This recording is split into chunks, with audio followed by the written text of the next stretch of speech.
main 3 lagu kalau nggak salah ya. Mhm. Dan 3 lagu itu setiap setengah lagu berantem.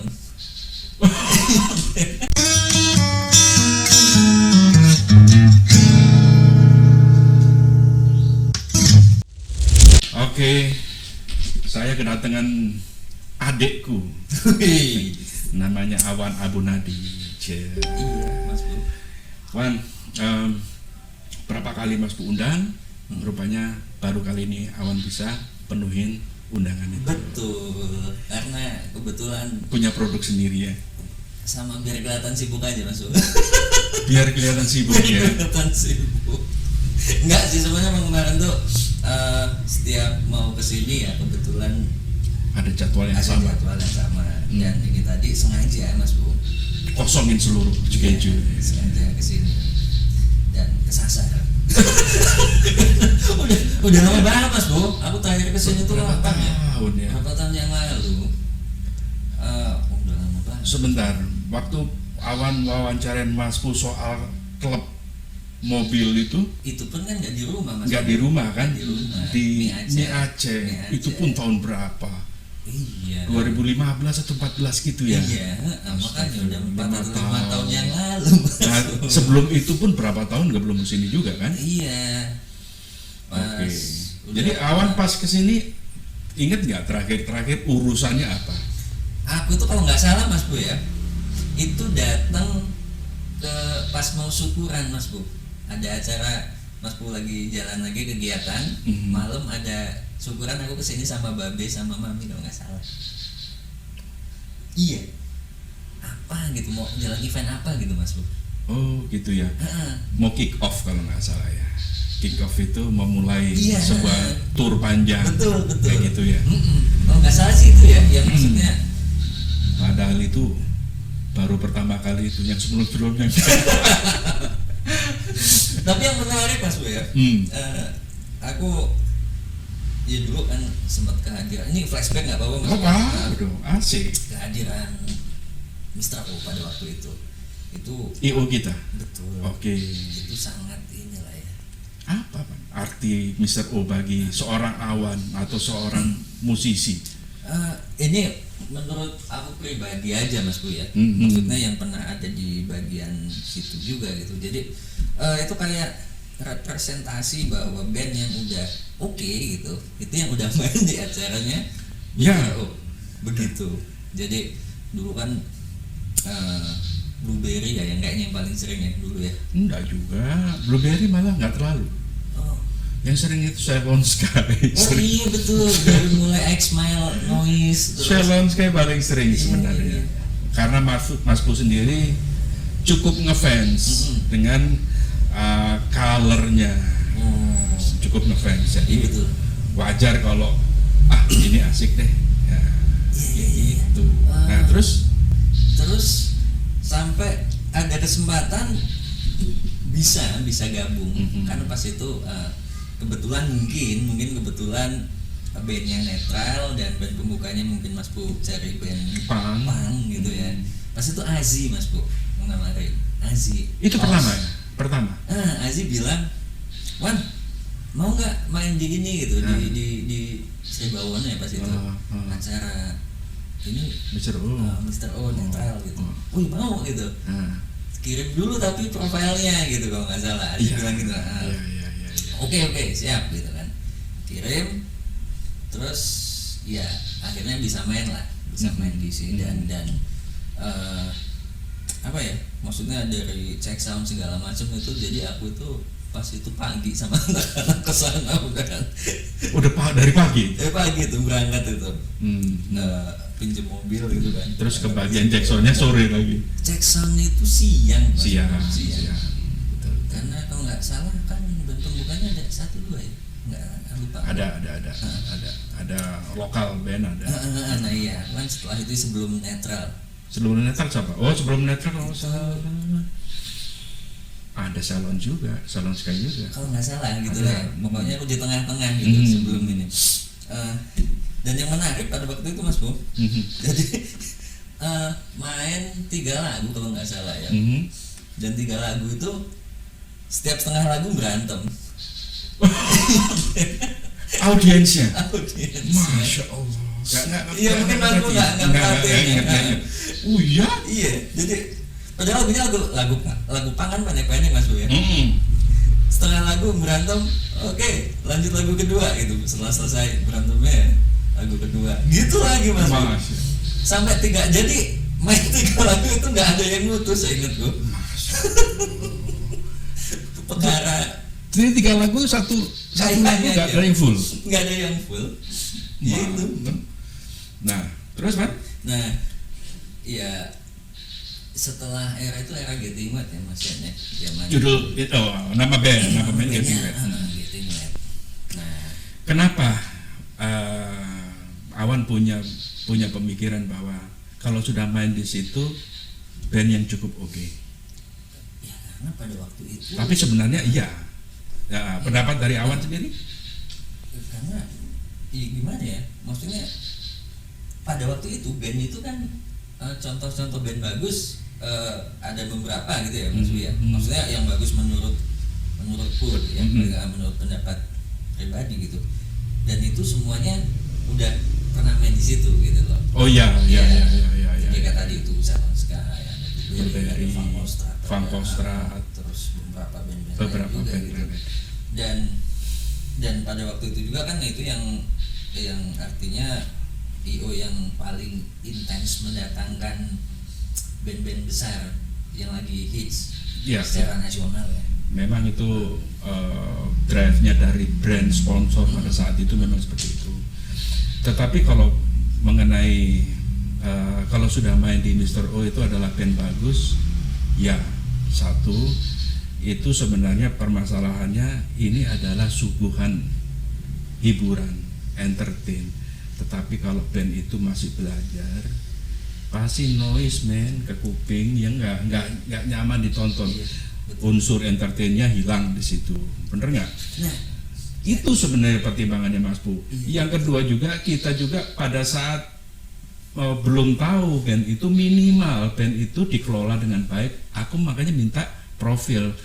Kalau sudah band memiliki profil, minimal terkelola dengan baik. Nah, berarti ada unsur profesional di situ. Meskipun secara nilai rupiah belum tentu pro, tetapi secara pengelolaan sudah cukup profesional. Berarti layak untuk ditampilin. Perkara genrenya whatever. Itu sebenarnya. Nah, ada pelajaran pada waktu itu Mas Bu ya, yang aku dapat juga ya. Jadi kayak aku ingat gini. Jadi sebelum bahasanya lupa Mas Bu gimana? Sebelum penonton itu hangat gitu ya. Jadi jangan mulai dulu gitu, MC jangan naik dulu nunggu penonton. Itu apa dibikin? Ya itu memang strategi.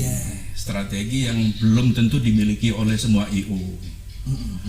Jadi kalau saya sendiri menyiapkan dulu audiensnya untuk dibikin hangat. Betul. Baru MC atau acara dimulai. Tapi kalau belum itu ritualnya harus dibangun. Mas Bu punya itu. Nah mungkin beberapa IO kayaknya belum ada deh. Iya pada waktu itu. Sampai sekarang rumus itu nggak pernah dipakai, saya tahu. Nah jadi itu salah satu yang secara nggak langsung aku ini. Ya, terus kayak bumper gitu. Jadi pas itu kan aku main aja gitu. Sampai di acara itu dikasih tahu nanti pokoknya setelah bumper udah nggak usah ngomong apa-apa, langsung aja itu yang sampai sekarang masih tak pakai juga gitu Mas Bu. Berarti setuju konsep itu? Karena bumper itu adalah menandakan bahwa mulai lo acara, lu mesti kesini. Nah pada saat bumper, para musisi atau bandnya opening band pada saat itu kalau memang Awan posisinya ada di situ, itu berarti Awan sudah disiapkan audiens yang siap dihibur. Betul. Bukan audiens yang masih ada di pohon begini. Hai, sini dong. Iya. Kan beberapa IO menjalankan itu. MC yang manggilin mereka untuk kumpul. Kalau Mas Puno, psikologis penonton dibangun bahwa acara mau dimulai loh. dikasih flash, dikasih blackout, bla bla bla, sehingga mau mulai kelihatan. Kalau kita lihat videonya, audiens itu langsung merapat. Nah itu psikologis audiens siap untuk di entertain. Kalau audiens masih posisi ada di pojok-pojokan, itu namanya tidak mengerti psikologi penonton. Penonton masih di situ, ya nyanyi apa? Begitu. Nah, tetapi kalau kita bangun moodnya yang dibangun. Iya, moodnya yang dibangun. Ya, salah satu dia dengan musik-musik yang emang bumper itu tadi ya, opening soundnya. Betul. Nah itu lalu yang satu itu ya Mas Mauji yang di Getting Mad belajar itu ya. Yang akhirnya sampai hari ini kadang akhirnya aku sempat bikin beberapa kegiatan. Berarti yang coba adaptasi juga gitu dari belajar itu. Nggak apa-apa. Nah itu ya maksudnya kadang itulah pelajaran tuh bisa kita dapat dari mana saja gitu. Ya. Nah itu juga salah satunya. Wah sih, berarti Awan termasuk. Padahal Masku nggak cerita bahwa itu adalah strategi. Masku nggak cerita, bener nggak? Kalau itu kan sepertinya rundown aja, rundownnya begini, hanya seperti itu. Padahal itu adalah ritual untuk manasin audiens supaya audiens itu siap untuk di entertain. Sebenarnya itu. Nah, belum ada satupun yang seperti Awan mengomentari ini. Bener Bang? Nggak ada. Tapi Masku cerita ke beberapa orang. Masku pernah cerita bahwa, gitu juga ya. Iya. Tapi Awan sadar bahwa ini akhirnya tak terapin Masku. Iya, nggak apa-apa. Karena itu betul emang strategi. Gitu. Sama. Jadi ada beberapa ini ya. Dulu itu pernah Mas Bu, masih zaman kuliah tapi itu di sebuah technical meeting acara band gitu Mas Bu, festivalan masih ada kompetisi ya. Oke. Mas Tono itu jadi juri. Mas Tono. Tono DJ. Itu dia bilang, jadi ngeband itu kita mesti menghormati ya band kita, brand kita juga begini. Nah, salah satunya ya pakailah sepatu gitu. Pada waktu itu emang nggak ada aturan bahwa band mesti pakai sepatu gitu loh Mas, pakai sendal pakai apa gitu. Nah di situ juga aku ambil gitu loh, maksudnya itu kan pelajaran yang detail kayak gitu. Iya juga ya, kecuali emang konsepnya nggak pakai sepatu ya memang nyeker gitu kan, ada kecuali ada konsep. Ada konsep gitu. Kalau memang standar ya kita harus hargai brand kita sendiri. Betul. Nah itu juga itu maksudnya kadang detail-detail kecil yang mungkin orang nggak perhatiin, tapi buat aku sih itu jadi catatan gitu yang sampai hari ini. Ada peristiwa seru nggak? Ada Mas Bu. Apa Mr. O? Wah Mr. O lagi. Apa tuh? Jadi pas itu udah Sialala. Sofi ya. Jadi pas udah Sialala itu dulu kan sempat agak ngetop lah ya Sialala kan ya. Ya banget. Iya. Terus di hari itu kalau nggak salah acaranya One Mile Mas. One Mile yang di Pasar Seni. Iya Pasar Seni. Pasar Seni itu? Iya. Oh iya.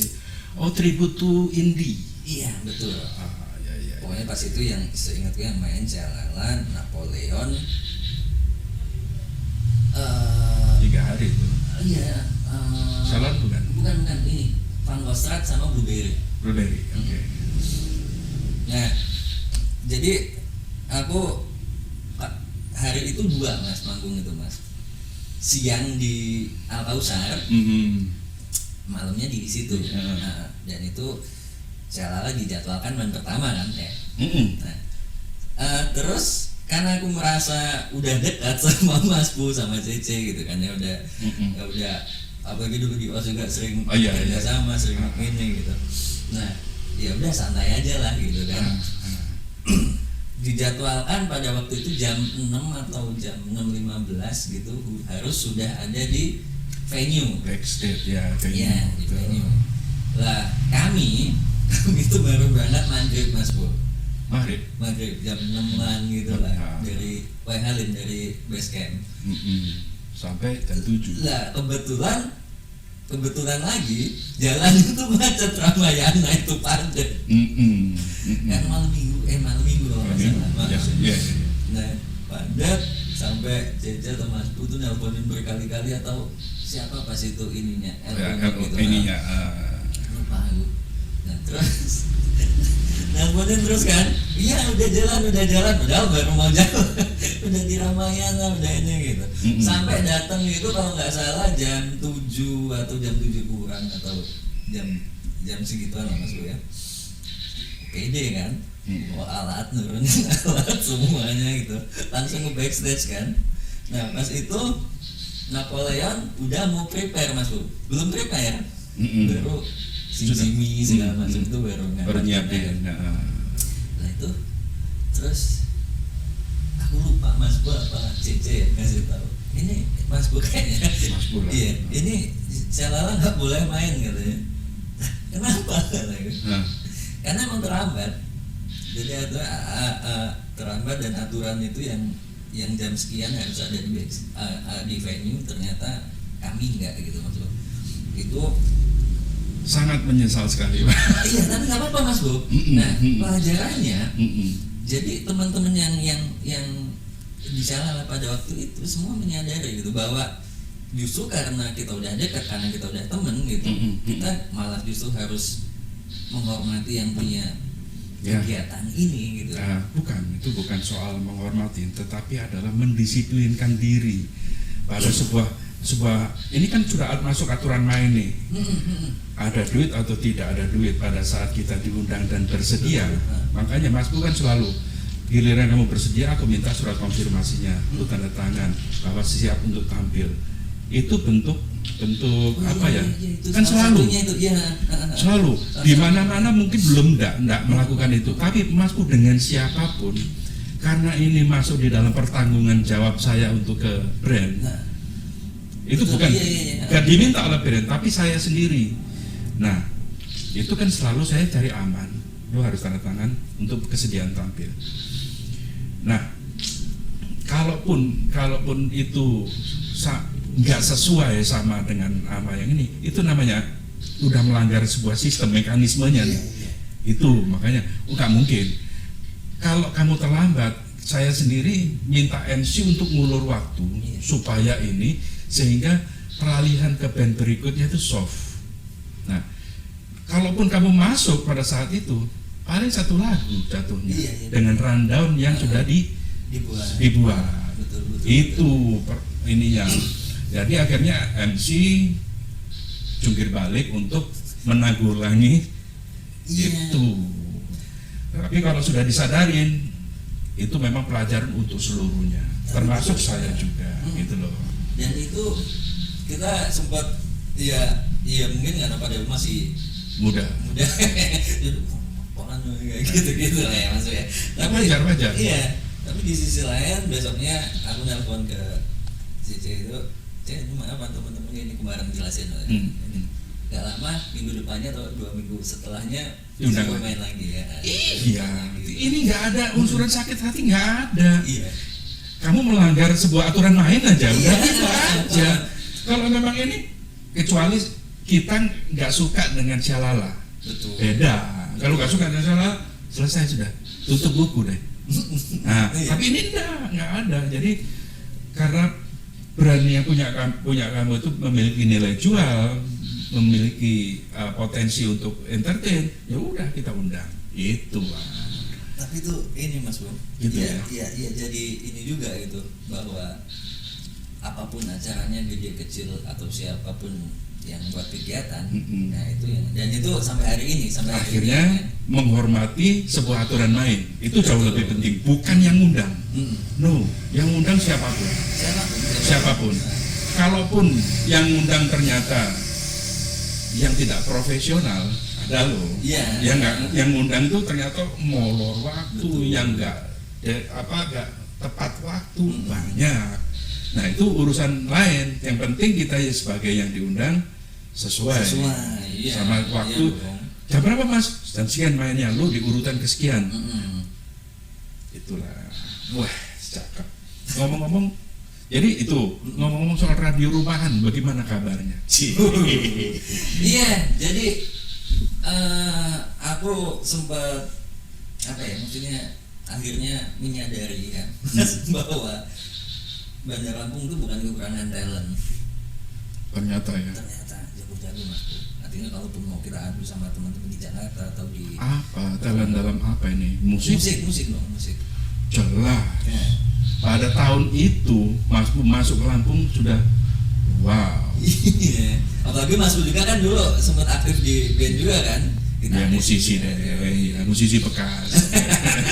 Terus Lah, tapi yang aku ini apa ya, jadi ini perhatian tuh kenapa kita kok kayak kurang dokumentasi aja gitu Mas Bro. Jadi banyak band bagus yang akhirnya kita nggak tahu dulu, misalnya pernah ada band namanya Kapal Terbang. itu concernmu. Ya. Concernnya Awan adalah filing, dokumentasi. Betul Mas Bro. Oke. Dan apa ya, bukan lemahnya ya, tapi harusnya band itu ya udah ngurusin band aja gitu loh, ya main aja gitu. Maksudnya ini dibutuhkan media sebenarnya. Betul. Media untuk mengelola itu. Taruhlah media mainstream, sebuah TV harus itu harus persiapannya luar biasa lah mereka. Kalau kita kan radio rumahan kan. Nah iya. Tapi kan maksudku aku lebih ke yang ya lokal konten juga gitu Mas Bro. Karena yang kalau kita cari band-band yang itu tadi ya, mungkin Mas Bro agak susah gitu nyari. Blueberry dulu kan sempat ngetop tuh. Tapi kalau kita cari videonya, kita cari fotonya di internet, Mas Bu punya semua. Iya, karena Mas Bu yang bikin acara gitu. Nah, artinya kan kita butuh sebenarnya orang-orang yang kayak Mas Bu gitu loh, yang artinya nggak incas di band tapi mau mendokumentasikan semua kegiatan itu. Dan setelah sekian lama kita cari ada gitu loh. Nah itu jadi aku pikir ya mungkin setelah udah nggak artinya nggak ngeband lagi ya, salah satu iniku ya itu sih mengumpulkan teman-teman ini. Ya mungkin hari ini sih nggak ada ininya Mas Bu ya, cuman siapa tahu nanti dia tua, dia mau cerita sama anaknya ini dulu bapak ngeband loh nih, kalau mau lihat di sini nih gitu. Ini channelnya nih. Iya, salah satunya itu Mas Bu. Tapi Awan radio rumahan itu ada live-nya juga. Ada akustikan aja tapi. Akustikan live-nya juga. Oh. Gitulah. Jadi kamu concernnya itu untuk filing aja atau aku nonton ada band kurang bagus. Iya. Nama bandnya asik-asik loh. Ini Awan ini ada aja dari satunya. Tingkahnya ada aja. Aduh, sampai gitu saya. Iya. Karena itu salah satu untuk menjaga kewarasan Mas Bu ya.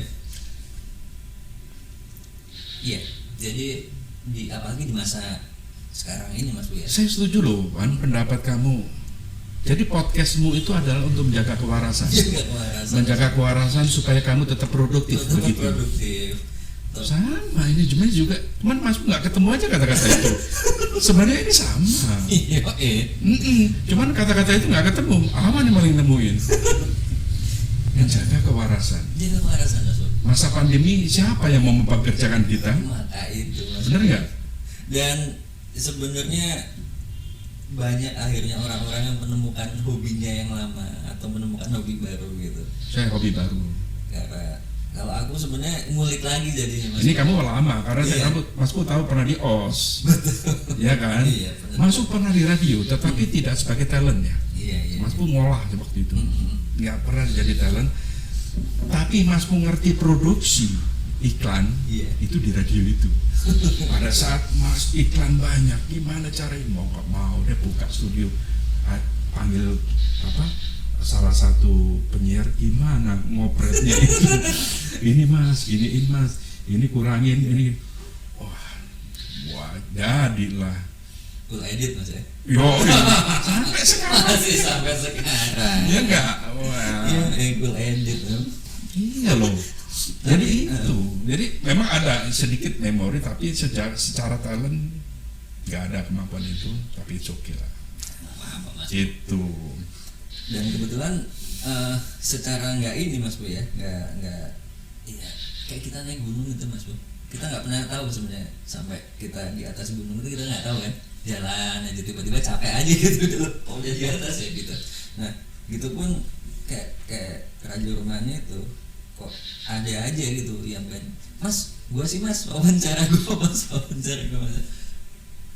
pikir padahal di situ pun kadang aku nggak ngomongin band, nggak ngomongin ininya gitu, aku ngobrol biasa aja kayak gini. Tapi ya mungkin ada yang mengapresiasi juga ternyata. Gini, karena produknya Awan secara citra, secara image itu anak muda. Anak muda kan masih urusannya ya dunia band. Iya.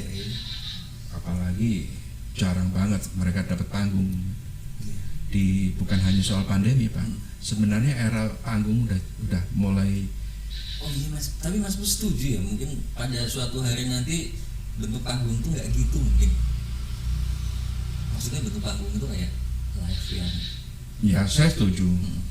Saya ingat satu lagi nih kawan kita, kakak kita Tono DJ yang tadi kita bicarain. Dulu ya, beliau ini ya, mudah-mudahan beliau nonton podcast kita ini, obrolan kita. Dulu, Mas Bu, kepikir nggak nanti kita nonton konser tidak nonton di atas, nonton di panggung, tapi melalui sebuah media virtual. Masuk sih? Ada waktu itu Mas Tanam? Ya, jauh dari soal ini. Internet pun masih ngap-ngapan. Belum ada Facebook kalau nggak salah pada saat itu. Kan Facebook lompatan era itu, ya kan, dimana orang udah mulai ngerti dunia digital yang tua-tua yang tadinya gaptek apa segala macem, akhirnya mereka didorong dipaksa menggunakan sebuah gadget, mau nggak mau deh mulai Pak. Facebook kan lompatan, tapi pada saat itu zaman kita konser Pak belum ada dong. BlackBerry dulu kan? Iya nggak ada mas.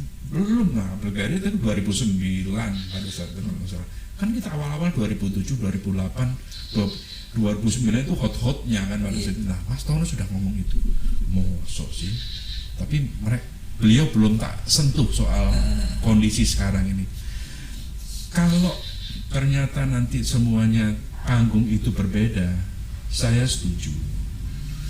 Ya, makanya dengan adanya pandemi saat ini ngegeser sebuah norma baru, norma baru, aturan main baru yang tadinya berdesak-desakan itu indah, gitu. Dan sekarang kan udah nggak bisa. Nah itu kan membuat para kreator ya kita ini sebenarnya ada di dunia itu, akhirnya cari terobosan. Ini kan terobosan, menjaga kewarasan, ya kan? Terobosannya supaya kita tetap waras. Ya udah unek-unek kita keluarin dalam bentuk yang bisa dilontarkan dalam ini apa, entah itu podcast, entah kita nyanyi terus direkam sendiri di rumah, diupload, itu bisa aja. Kalau kayak gitu mungkin generasi Awan masih oke. Kalau generasi Mas Bu, aku main musik di videoin, alangkah kurang indahnya juga. Dengan usia kayak begini, alangkah kurang. Nggak sedap lagi kan begitu. Nah kalau generasi Awan masih oke lah, tetapi generasi kan Mas Bu realistis dikit dong. Ya nggak, ngomong begini sebenarnya kemampuan nggak ada, tapi ya itu tadi kayaknya gua harus mulai deh, EGP deh, bagus atau enggaknya, yang penting ada produknya, ada kekurangan kita perbaikin di video berikutnya. Betul Mas Bro. Iya sih. Dan ini apa ya, maksudnya emang nggak bisa kita tolak juga keadaan kayak gini kan. Nggak bisa. Tapi kalau pertanyaan tadi, apakah panggung bakalan berubah? 100% tidak. Tetapi ada evolusi deh. Di situ ada pergeseran bentuk, bisa media platformnya bisa yang tadinya didatangin menggunakan di sebuah lapangan. Oke, mungkin nantinya lebih banyak indoor, tapi penontonnya bisa seluruh dunia, virtual, akses ya toh? Bisa jadi.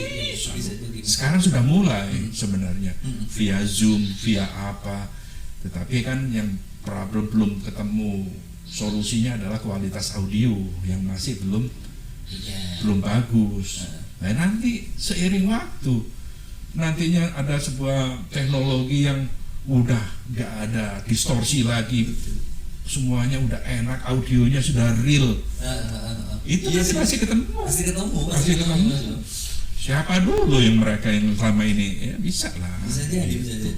Ya mungkin juga Mas Bu ya, kalau kita flashback ke beberapa puluh tahun yang lalu orang nonton orkestra dulu kan ya, Mm-mm. terus tiba-tiba Itu kan bergeser. iya tiba-tiba di panggung yang berdiri yang Ya, festival ya. Nah, mungkin pada waktu itu Haram. kaum itu juga Haram itu. ah, Itu nggak menghargai humanity nih. iya. Benar nggak? Mungkin waktu itu mungkin ya pada waktu itu begitu mungkin pikiran, oh nonton konser kok berdiri gitu kan. Sebenarnya konser itu nonton dengan terhormat Ya, mereka. ya. Kalau memang kurang ini pakailah tele. Iya kan, jadi Sampai kalau segitunya. kita nonton film Opera-opera. pentas, ya, opera Opera gitu. ya.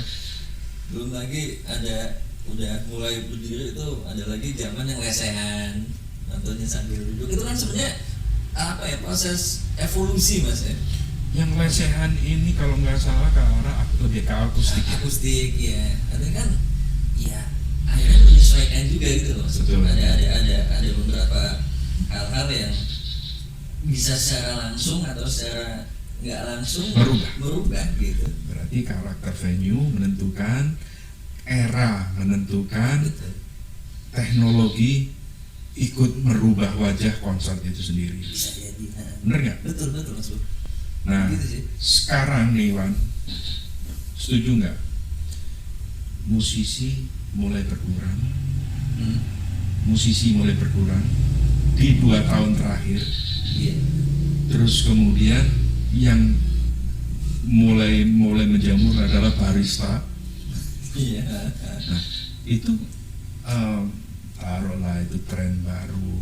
Tapi musisi ini sendiri berkurang, ditandai dengan apa? Ada nggak studio latihan yang ramai? Iya. Mas. Tutup semua Pak. Tutup semua. Faktornya macam-macam. Ada punya alat sendiri, Iya, betul. di rumah masing-masing bisa, kalaupun itu. Tapi jujur, mereka tetap seharusnya kalau memang mau full di studio yang sifatnya rental itu tadi, mereka untuk ekspresi bandnya itu bisa nih. Tapi justru era anak band sudah mulai bergeser. Iya sih. Iya. Kalau ada ini gini Mas ya. Hmm.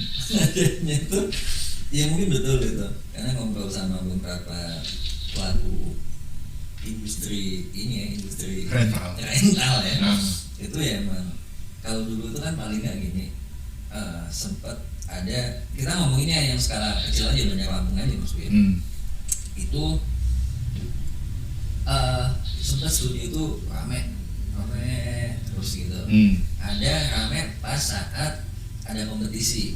Iya. Nah, terus belakangan ya emang nggak rame gitu.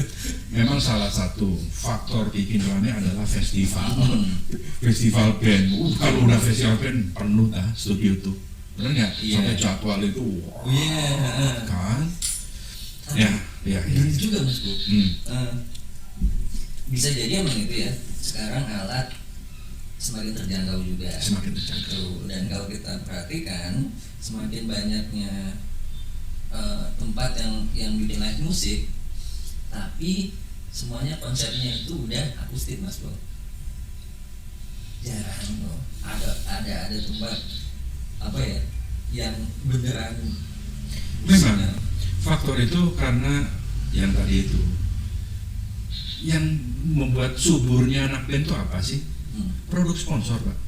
betul.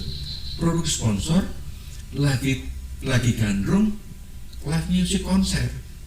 Otomatis para IO, para ini stakeholder sifatnya itu orang yang rental yang ini itu nyiapin prasarananya semua. Iya. Tapi giliran para corporate yang sudah mulai bergeser seleranya, taruhlah mereka contoh rokok. Kalau rokok sudah mulai mengisolasi diri, nggak mau terbuka, venue-nya harus tertutup 18 plus. Kan itu membuat ini sendiri sudah membuat bentuk stage juga berubah kan? Betul Mas. Nah, itu salah satunya. Ya brand rokok atau segala macam itu juga tergantung waktu itu trennya kemana. Tetapi yang sekarang ini yang Mas Pu ternyata terkaget-kaget Bang, satu hal Bang. Yang tadinya Mas Pu ini pikir, Mas Pu masih secara milenial masih bisa nyentuh, aku bawain lagu-lagu mereka masih bisa, terus kemudian secara soulnya Mas Pu masih oke gabung dengan mereka. Ternyata di 3 tahun terakhir, 2-3 tahun terakhir, Mas Pu terkaget-kaget, ternyata giliran nih ada konsep kita mau gelar event, ngundang si A, jangan ini Mas, kok enggak, ini kan bagus Mas. Terus kalau ini, jangan ini Mas, sudah mulai geser. Saya kan gagap giliran dikasih tahu begitu. Jadi Mas, sekarang itu orientasinya adalah Instagramable nggak dia? Bu, lagi talk show sama Awan. Halo, apa kabar? Alhamdulillah. Pak, Lagi produksi ya Bu? masih lama? Rekaman masih Bosan ya? 15 menit lagi. Kenapa? Ya, bentar ya. Nah, giliran itu ternyata Instagramable nggak itu band? Punya komunitas banyak nggak? Followernya banyak nggak? Orientasinya ternyata itu. Dicoba deh kita panggil si A. Rame sih, cuman nggak terlalu gimana. Ternyata mereka punya komunitas sendiri-sendiri. Ya, anggaplah indie band, artis indie deh. Siapa gak usah disebutin satu-satu, Aman pasti udah tahu. Itu ternyata aku nggak kenal mereka loh. Ya salah satunya kayak apa tuh yang bubar tuh, yang akad tuh siapa? Paling Teduh salah satunya kayak gitu. Kalau itu sudah ke major mirip, meskipun not-notnya not indie gitu. Nah, ya kayak gitu. Wah, banyak yang nggak kenal, tapi ternyata fansnya ada di Instagram jutaan. Itu Wan yang masuk. Ternyata aku ada gap dengan generasi milenial. Sadar sekarang. Untuk itu ya Mas ya, untuk betul sih. Sama Apalagi dari seorang awam nih. bisa jadi emang ya itu juga media promosi kita semakin banyak sebenarnya sih Mas ya, untuk band ya. Yang tadinya kita kan cuma mengandalkan radio gitu. Sekarang itu ya udah ada YouTube, udah dan kita Sosmed ya? Sosial media, dan kita bisa memproduksi, kita bahkan kita goncengan gini aja gitu, langsung kita Viewernya bisa sampai ratusan ribu. betul Mas. Gonjrengan doang. Tapi untungnya Mas Bu ya, jadi aku sempat beberapa kali ngobrol sama anak-anak itu, kadang mereka nyanyi di kafe gitu kan, nyanyi lagu misalnya kayak Sepanjang Jalan Kenangan gitu. Oke. Ya, tapi itu mereka bukan menyebutkan itu lagunya si ini gitu, si siapa Teti Kadi. Ini dia nyebutin ini lagunya si artis cover gitu. Jadi kayak misalnya lagu Kangen gitu ya, lagu Dan gitu, Salon Seven kan. Mereka ada sebagian yang nyebutnya Dewi Gaskin gitu, karena Dewi Gaskin pernah ngobrol lagu itu. Iya betul. Sampai nggak kenal itu. Bisa jadi. Sama gini Mas Bu, pas zaman kita Knockin' on Heaven's Door, itu kan Bob Dylan ya. Bob Dylan ya. Nah, kita tanya kan nggak proses, nah gitu mungkin sih, gitu. Kesempatan sekarang ini, Mas Pu mau ngasih tahu, Awan kapan sempatnya? Mas Pu tadi kan sempat ngolek obrolan soal horor. Cerita dong, kapan nanti dong? Oh iya boleh Mas Bu. Ya. Kebetulan Siap ya. ada beberapa cerita, iya nggak tahu ya horor berapa enggak, tapi mistis lah ya. Oh iya. Mistis ya. Nah, Mas Pu udah punya produk satu, si Sumi. Sumi. Nah, besok Mas Pu mau ngelanjutin Itu Sumi. thumbnailnya keren nggak sih Mas Bu? Thumbnailnya keren. Apanya itu gambarnya? Gambar depannya itu Sumi. Oh, judulnya aja, bukan apa grafisnya. Grafisnya. Oh, grafisnya. Iya, yang ada tangannya. Kalau tangan bukan foto sendiri, Iya. tetap aja apa ini, tapi menata menjadi grafis thumbnail itu tadi, yaitu imajinasi deh. Jangan tapi Mas. Ya. Ya nanti lah, kapan Oke, ya. kita ngobrol lagi masalah Wan, yang lebih thank you. Sama-sama, Thank you, Mas. udah mampir ke Siap. ngomongin apa aja.